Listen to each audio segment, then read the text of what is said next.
All right, we're back. Kane and I show. As you can see, we got a special guest. So Rory, well, not really a guest because you're here all the time.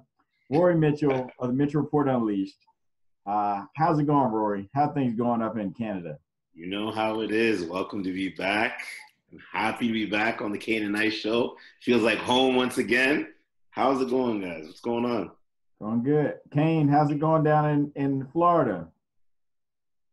Man, it's hot. Man, I mean, Well, it's already getting You look ridiculous like you've been outside, man. partying And too hard, though. You look like you've been partying too hard, man. man, that's work. You youngsters been hanging out with about Florida that. man. I'm steady working, man. You look like you've been celebrating since the Philadelphia Super Bowl. That's a good point. Last time we talked to Rory, you were telling us how the Patriots are going to beat us in the Super Bowl. So Yeah, and don't think I forgot that. You said the old man on the defense was going to be the MVP. I don't know what everything. I see you sitting on your living room floor, 600, though. 600 yards later. It's all love. All right, but we're right now you can give me my props because who did I tell you was going to be MVP of the Super Bowl? Good point. You get the round of applause. Yeah, Roy's used to watching the throne. He knows what's up. Oh, please. All right. So of course we're here, special episode. Had to bring on a guest, talk about the latest blockbuster movie, Avengers: Infinity Wars. So first, let's just talk. Now, okay, let me say, if you haven't seen the movie yet, stop this episode now and come back to it after you've seen the movie. There will be spoilers, okay? So first, let's talk about how you guys like the movie. So Kane, how did you enjoy the movie, man? Man, I mean, it started from the intro, man. It was just action nonstop. I mean, but I expect that from the Marvel Universe movies now. But the plot, excellent.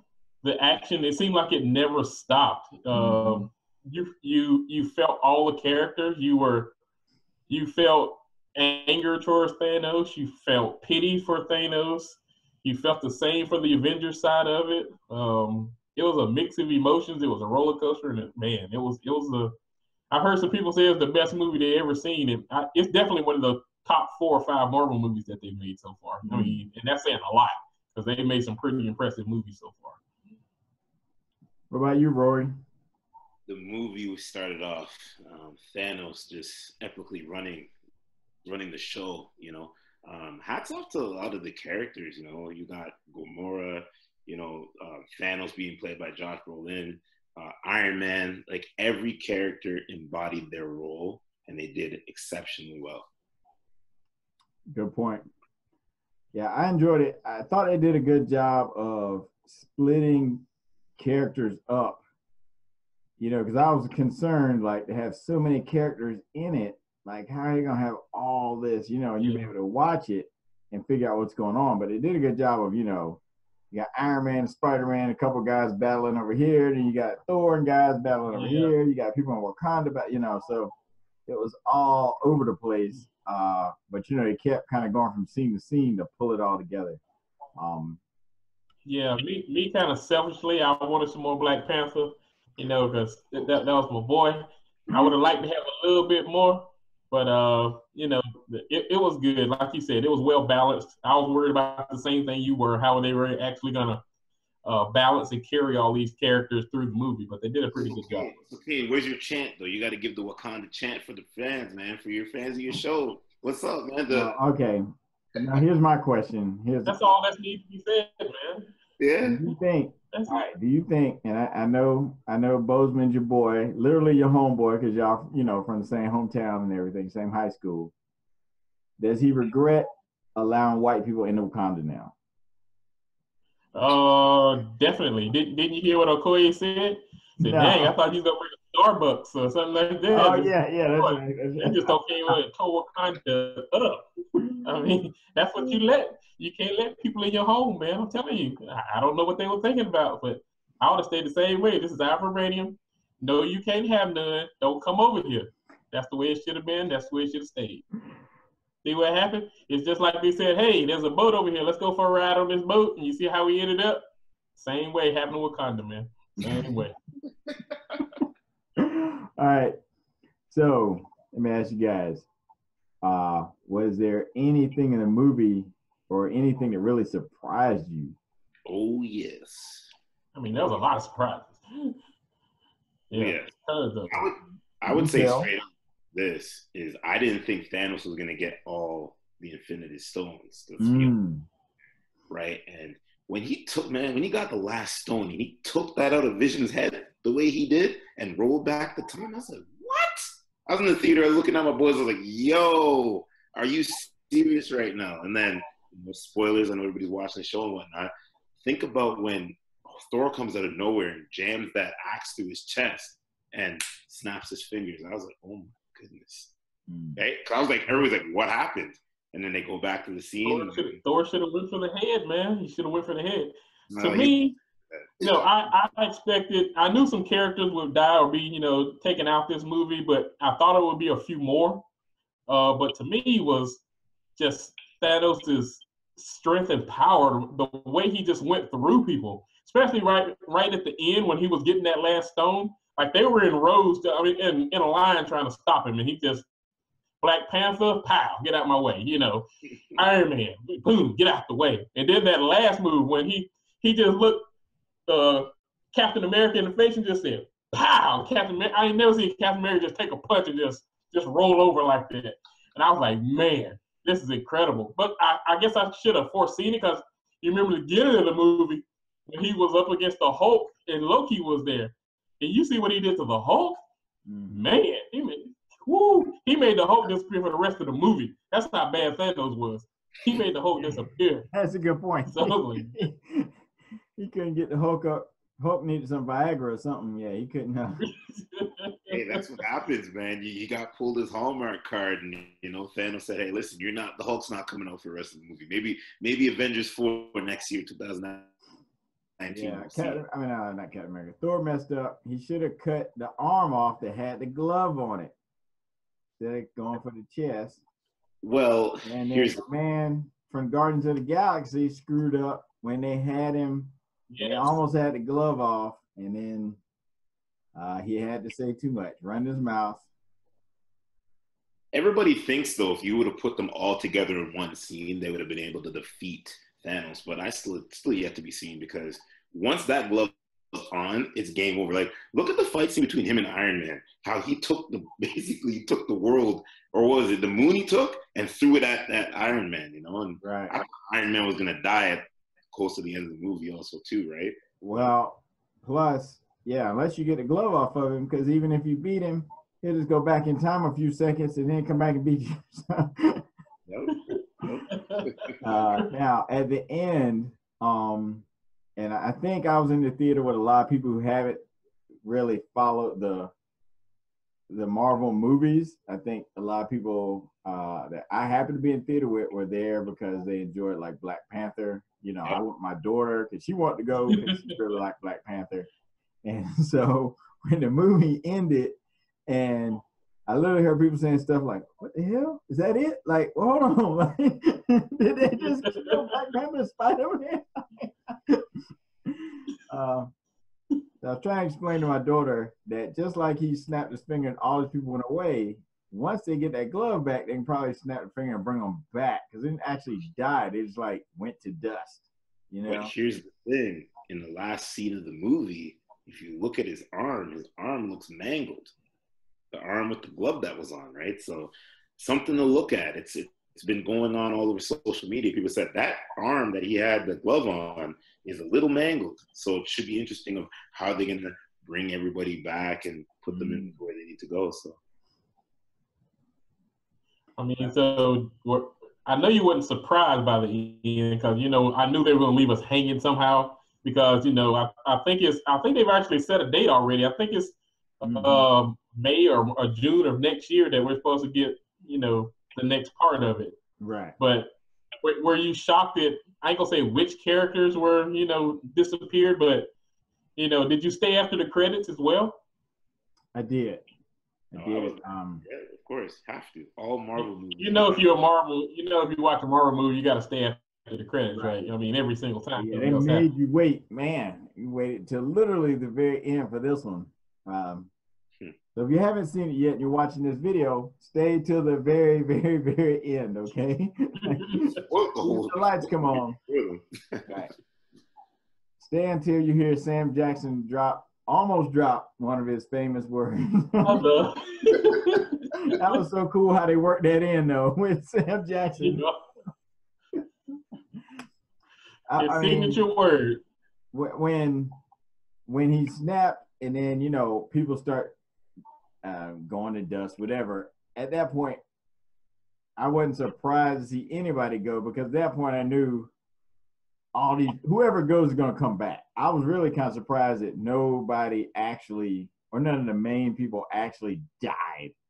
Like I thought at one point Thor was going to die or something, but none of them actually. Iron Man. Right, none of them actually died during the movie. It's like till the end, and of course they all,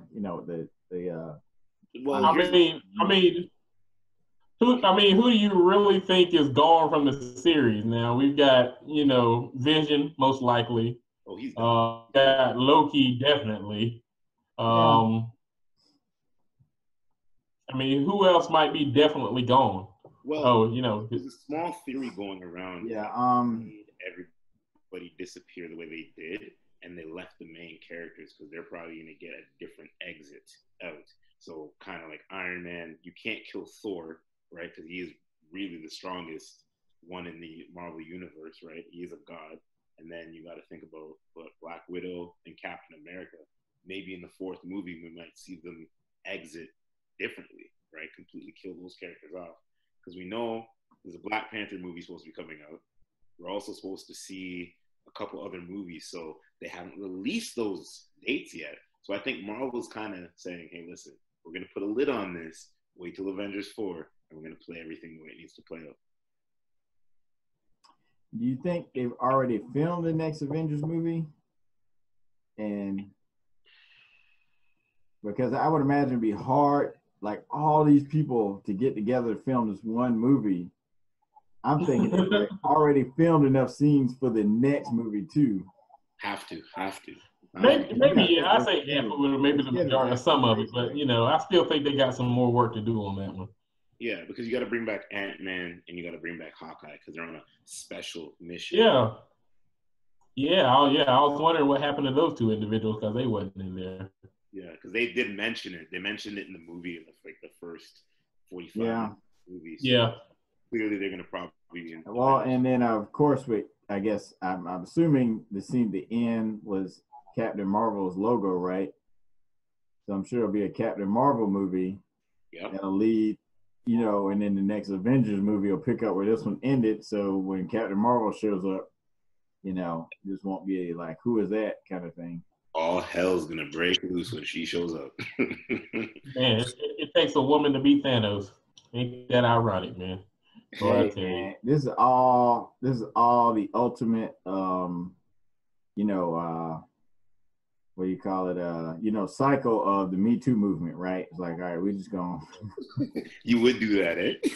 So are you saying Thanos is a sexual predator? Is that what you're saying? Well, hey, I don't know about that, but he does have kind of this weird relationship with his stepdaughter or whatever, He just killed all her people. I mean, it wasn't nothing strange about it. Do you think she's really? Well, she did die, I guess, or I guess possibly. Yeah, I think she's gone. But the Soul Stone's gonna bring her back, though. That's what everybody's saying, right? Oh, okay. The Soul Stone will bring her back. Yeah, I could see that happening. But then here again, but the thing we have to also say to ourselves about the Soul Stone is, with Gamora dying, Thanos doesn't really love anybody, right? If you think about it, like, yeah, they showed him vulnerable, they showed the tears, but for him to kill Gamora, I didn't think he should have personally got the stone. That's just my personal thought. 1-2 thoughts on that. So I don't know. It's gonna be interesting to see how they take him down, and also from there, how they set up the story, or is it, you know, do you think the next one will be the last Avengers movie? Depends if they follow with the comics or not, right? Good point. I mean, it's gonna take a combination of Captain Marvel and Thor to do this. I mean, I don't think anybody else is equipped to take on Thanos like that. So, I mean, how much more? Like you said, it's gonna. How much do you want to mirror the comic? Plus, how much dollars are you making out this next thing? Hey, we can stretch this out 2 more movies easily, you know. And so it's not a problem for them to do that. And going by another theory that I've been hearing is, since the studio is trying to get X-Men, if they're going to reverse back and bring everybody back, a couple theories are saying that if they were to snap his fingers and reverse back time, they might bring in all of these different characters, and we might potentially see X-Men characters cross over in the Avengers world, which I know a lot of fanboys want to see, but it all depends if it makes a lot of sense that way too. Can see that. All right, so Rory, take a moment and let everybody know where they can find the Mitchell Report Unleashed and where they can find you on social media, brother. On social media, it's really easy. It's Twitter, officially Rory. That's my Twitter handle. Instagram, RE3684, and Mitchell Report Unleashed, SoundCloud, and on Apple Podcasts by searching the name organically, Rory Mitchell. And we are definitely going to have to get Mr. Kane by himself on the show. Stop hesitating. I want you on the show because I know you got a good story, my friend. Cross collaboration. I don't know why you think somebody's scared, man. It's busy, you know, just work and all that stuff. Right, so I want everybody to check out Mitchell Report Unleashed. Everybody check out Mitchell Report Unleashed. And eventually Kane is going to be on the show. Hey, you can come on the show like Thanos, eh? Set it up like he's not going to make half of Canada disappear, all right? You don't want me to put the glove on. He's not going to make half of Canada disappear. Oh, my goodness. All right. So I want to remind everybody to follow us on Twitter at Kane_Ice. Also, Kane, tell them where they can find us on Facebook and what kind of exciting things we have coming on Facebook. The Kane and Ice Show on Facebook. You can search us by that. There'll be lots of interesting looks. I've been thinking about we're going to start back doing some hip-hop history facts. We're going to cover some historical albums, go over some of our favorite hip-hop albums of all time. None of this crap before 2004. No mumble rap. So, no mumble rap. 2000 than that. So, you know, if you can't deal with that, don't watch. You know, tell somebody that does appreciate real hip hop to come back and check us out. So I got a friend of mine, not gonna say who it is yet, that's gonna help us out with a little bit of that. So I'm looking forward to that covering on especially right here on the YouTube channel as well. All right. Yeah, we're gonna take it back. We may even start reviewing like 90s hip hop albums. So Roy, we might bring you on. You can do that. I don't know. I'm very opinionated when it comes to the hip hop music. So now I gotta warn you. I mean, he probably can actually rap. This ain't gonna be mumble rap. This ain't gonna be Drake singing. It's gonna be mumble rap, but I'm saying I'm very heavily. Right. You see, I'm 84, man. I'm an 80s baby. Hey, you know we got a mute button on this, right? All right, we're gonna give Rory a quick 90s hip hop exam to see whether or not he could be on the show. Okay, go right ahead. Finish this sentence. Wu-Tang Clan ain't nothing to F with. Oh, okay, all right. What do you? All right. I'm impressed. Okay. It was easy. What you got for him, Kane? I'm gonna say, who was KRS-One's original DJ? Oh my God. Dude from New York. I want to say who was KRS-One. No. What's his name? Kid. I'm pulling this one on my butt here. Kid Capri. He's from that era, but No. Yeah. I mean, Well, I'm so Kid Capri sorry, came a little bit after that. I mean, probably 8 years Do I after get that, or some so, brownie 10 points? years. Do I at least a teeny bit? You know, a little bit. I mean, I'll give you something for knowing who Kid Capri is, but nah, he's a little too young for that. Well, I don't know. I didn't listen to KRS-One before my time. Come on now. I thought you said you appreciated hip hop. I do appreciate hip hop, but Who, Drake? Just because he's from Canada? hey, listen, what's wrong with Drake? Say something right now. Say something right now. Let's go. What's wrong with Drake? Go. All right. Okay, All right. put him on Here mute, please. we go, Roy. Mute him. All right, Roy. All right. So before there was Drake, there was another dude who basically Drake stole a lot of his swag from. Who? All right. Named LL Cool J. So I need you to tell me what kind of girl did LL Cool J need? Oh, Jesus Christ. I feel like this is Trivial Pursuit. I don't know. I'm going to have to pass An out. around the way girl. Come on, Rory. I don't know, man. I'm sorry, man. You guys are schooling me. All right. He's turning around. Look at him. Look at him over there. He's turning around. He's like, what's turning around? Get out of here. All right. Well, we shouldn't give you too hard time because you wasn't expecting this quiz. But anyway, we do appreciate you coming on, brother. I want everybody to check out Mitchell Report Unleashed. Covers everything: politics, sports. I heard an episode about tattoos. Fitness, anything under the sun. So make sure you check that out on Apple or SoundCloud. All right. I'm gonna say one thing too. Yes, one sir. thing. I always appreciate you guys for all the content you guys provide. I know football season's right around the corner. You guys are Eagles fans, and whatever they see on social media, it's all love, all appreciation. We all have to kind of toss it together, and whatnot. Yeah. Give you guys love, and I always appreciate and respect the show that you guys put out. And Kane, and I'm gonna come up to Canada, and we're gonna do some things together, and both of you guys are welcome, man. Both of you guys. Boot camp. I mean, it's all cool. Although you picked the Patriots to win, it ain't no thing, man. You guys better hope. Hopefully, you guys make playoffs this year, but All right, so I need everybody to hit that subscribe button on this podcast, on this show. All right, hit that subscribe button, leave some thumbs up, put some comments, help us out, and spread the word. All right, we appreciate you. Hey, thanks, Rory. Appreciate you, Kane. Anytime, guys, anytime. Hey, and we'll be back before Black Panther and Spider-Man.